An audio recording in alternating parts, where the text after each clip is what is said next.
হচ্ছে 20s, তো তার জন্য একটা কেকে লেখা বাই বাই 10 আর আরেকটা কেকে লেখা হবে হ্যালো মাই 20s। তো প্রথমে এই কেকটাতে আমি নামটা লিখে নিলাম, নিয়ে কিছু স্প্রিঙ্কলস অ্যাড করলাম। আর সেকেন্ড কেকে আমি লিখবো হ্যালো মাই 20s। দুটো কেকে আমাকে বলা হয়েছিল ব্লু কালারটা ইউজ করতে, আর দুটো কেকে কিন্তু ভীষণ সিম্পল।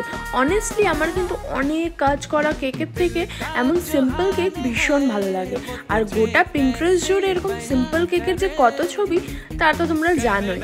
তো চলো এইটাও এবার ডেকোরেট করে নিই। তো প্রথমে কিন্তু আমি কিছু ব্লু দিয়ে হার্ট বানালাম এবং তারপরে কিছু হোয়াইট দিয়ে হার্ট বানাবো। যেমনটা আমাকে পিকচার দেওয়া হয়েছিল তেমনটাই কিন্তু আমি করার চেষ্টা করছি। তারপরে আমি অ্যাড করব মাঝখানে কিছু স্প্রিঙ্কলস। আর বডিটা দেখো ফাঁকা লাগছে, তো বডিটার মধ্যেও কিন্তু আমি ডিজাইনটা করব। আর this is the final look. এই কেকটা তোমাদের কেমন লাগলো অবশ্যই জানিও। কেকটা কিন্তু আমি যতটা পেরেছি সেম করার চেষ্টা করছি। আর সেকেন্ড কেকটাও তোমাদের সঙ্গে শেয়ার